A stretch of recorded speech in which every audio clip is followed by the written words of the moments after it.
Good afternoon, everybody. I've got some catching up to do. I didn't get the devotion or the 365 Bible reading in. We'll do yesterday's 365 today, just so that we don't skip over anything. But we'll just move on with the devotions. And I'm sorry about that.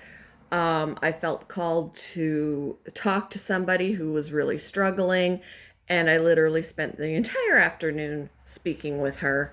And then I was just emotionally exhausted, but I felt like that was important for me to do. So let's get started on this. Today's devotion is titled Stolen Gods. And the Bible reading is from Genesis chapter 31, verses 19 to 21, and chapter 32, verses 22 to 30.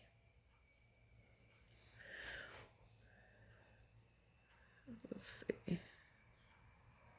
Gotta make sure that I can even see all of them. It doesn't really look like it wants to give me everything.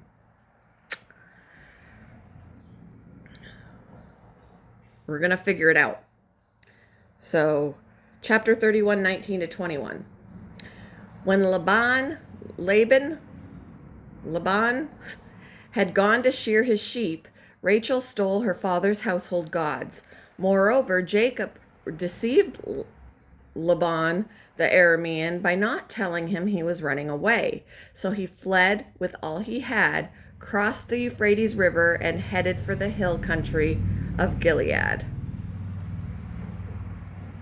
It doesn't want to give me the second, so it's Genesis 32. We're going to just open it up elsewhere. Genesis 23. No, Genesis 32. Why did I say 23? Genesis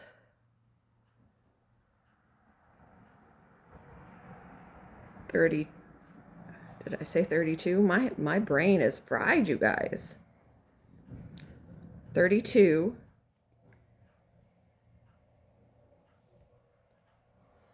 Hold on. 22 to 30.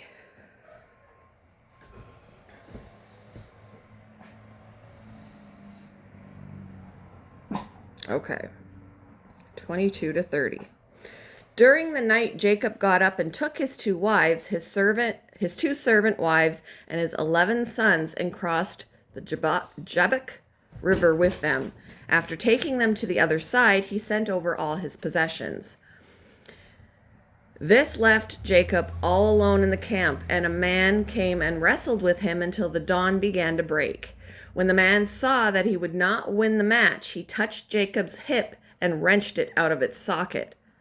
When the man said, "Let me go, for the dawn is breaking," then the man said, "Let me go, for the dawn is breaking." But Jacob said, "I will not let you go unless you bless me." "What is your name?" the man asked. He replied, "Jacob."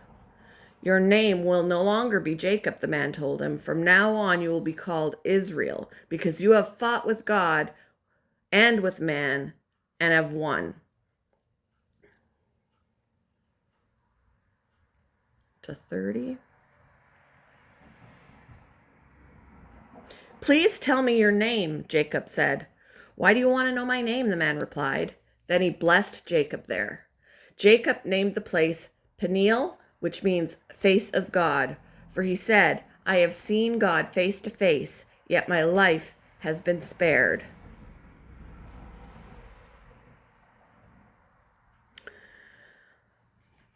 I'm going to have to extend this time for speaking. Hold on. There you go. When you blather on, you run out of time. Okay. A carved wooden figure, a household god, had been stolen from a woman named Akua, so she reported it to the authorities. Believing they had found the idol, law enforcement officials invited her to identify it.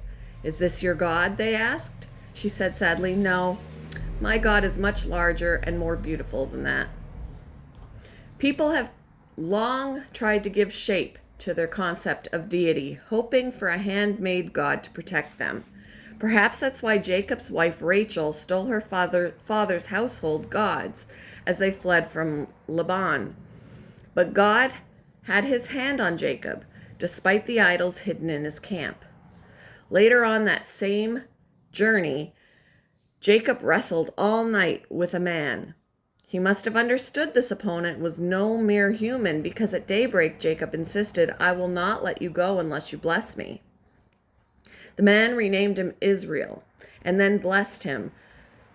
Jacob called the spot Peniel because I saw God face to face, and yet my life was spared. This God, the one true God, is infinitely larger and more beautiful than anything Akua could have ever imagined. He can't be carved, stolen, or hidden. Yet as Jacob learned that night, we can approach him. Jesus taught his disciples to call this God our Father in heaven. How would you describe God, and how might your ideas of him be too limited?